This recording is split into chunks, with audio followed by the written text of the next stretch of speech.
Alright, welcome back guys to my Ring of Honor TV review.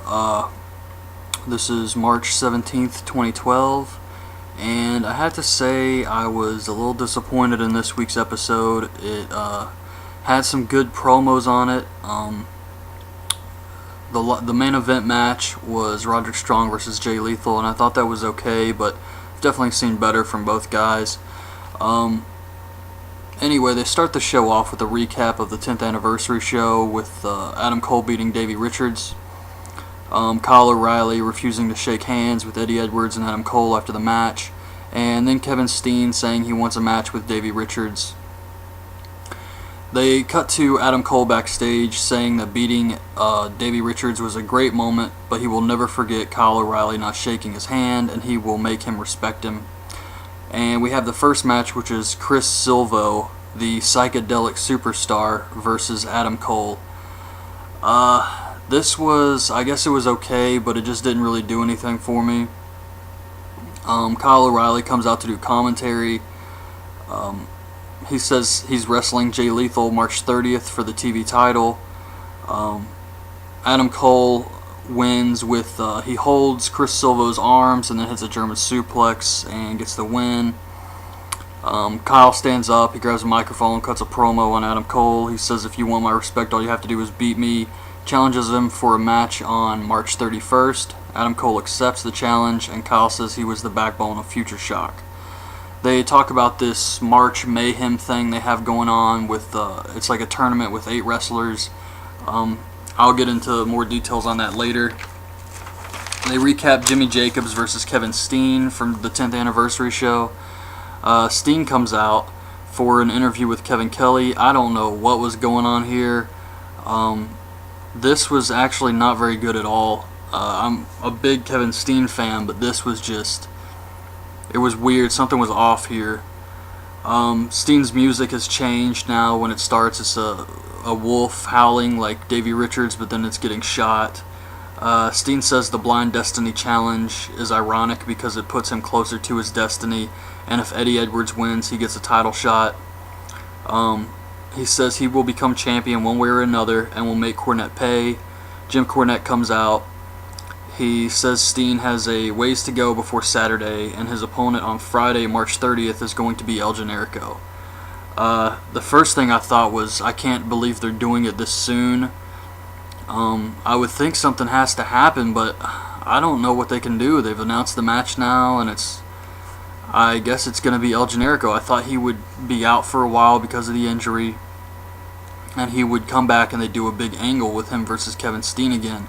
But I guess they're just going to do it here on the March 30th show. Cornette says the pile driver is banned, so Steen can't use it or he will be suspended.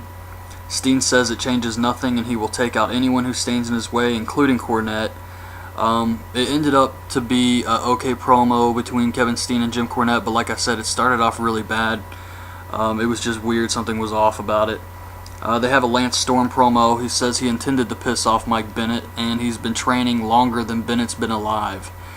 He has passion and determination and sees that same passion and determination in all the guys in Ring of Honor except for Mike Bennett. This was an okay promo. I guess it was him at his school, wrestling school up in Canada. Shows him working out, lifting weights and stuff, but it was alright. Davey Richards says this weekend is going to be the hardest weekend of his life. If he can walk out champion this weekend, then he earned it. He says the only time he will lose the belt is to someone who has gone through the same hell he has. This was a good promo. This was awesome. Then we have the Briscoes. They say they don't like World's Greatest Tag Team, and they're millionaires. They're big shots. The Briscoes had to grind their way themselves. Jay says when they handcuffed him and they hit Mark in the head with a chair, it didn't do any damage to Mark, but it's a matter of principle. This was good. The World's Greatest Tag Team says how many times do they have to take out the Briscoes. It's going to end on March 30th. And then Shelton says, that's why you guys are chicken farmers and we're the World's Greatest Tag Team. This was a pretty good promo by them too. Then they explain the March Mayhem tournament. Basically, you have 8 wrestlers: Jay Lethal, Roderick Strong, Michael Elgin, Eddie Edwards, Adam Cole, Mike Bennett, Tommaso Ciampa, and Kyle O'Reilly. Each guy has to put up $1,500 of their own money, and Ring of Honor matches it with $12,000. So whoever wins this gets a cash prize of $24,000. So they didn't explain it at first, and they just mentioned it briefly in the beginning of the show, and I was thinking that's a weird number to come up with, but now it makes sense. Tonight they have Jay Lethal versus Roderick Strong as part of the tournament. Then next week it's going to be Adam Cole versus Michael Elgin, and then the next week Tommaso Ciampa versus Kyle O'Reilly, and Mike Bennett versus Eddie Edwards. And the winners of these matches will compete in a Final 4-Way April 7th. So I guess it's okay. It's a good concept, and it gives everybody something to do, so I think it's alright. It could be interesting. They recap Jay Lethal versus Tommaso Ciampa from the 10th anniversary show. They talk about Ciampa stealing his TV title. Roderick comes out with Truth. Jay Lethal comes out without his belt. Now, Roderick is already wrestling Jay Lethal on March 31st, but I guess they just wanted to go ahead and put these guys together. I personally would have kept them separated and had someone else in the tournament wrestle, but I guess they wanted to go ahead and do it this way. And I did mention that last week's taping was a little off because it was after the pay-per-view, but Jay Lethal did have the TV title last week, so they're just now shooting the angle.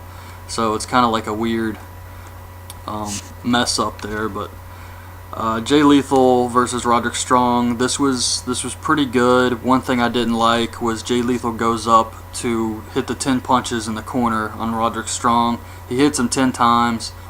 Roderick stumbles out like he's drunk. He's standing there all wobbly, and Jay Lethal just pushes him over. I don't like shit like that. I think it makes it look bad. Yeah, I didn't think that looked good, but Lethal hits Truth Martini off the apron, and Roderick rolls him up and uses the ropes for leverage, but Jay Lethal still kicks out.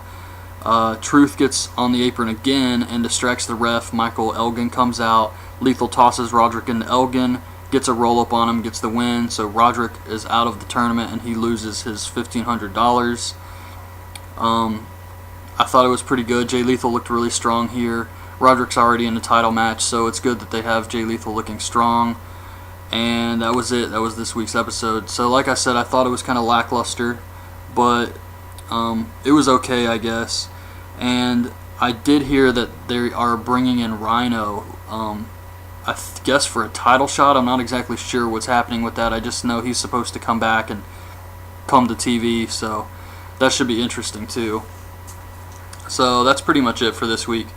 I hope you guys liked the review. I'm going to try and do some more shows tomorrow, and then I'll have the TNA Victory Road pay-per-view also that I will be doing a review on. So I hope you guys check those videos out too, and thanks for watching. Bye.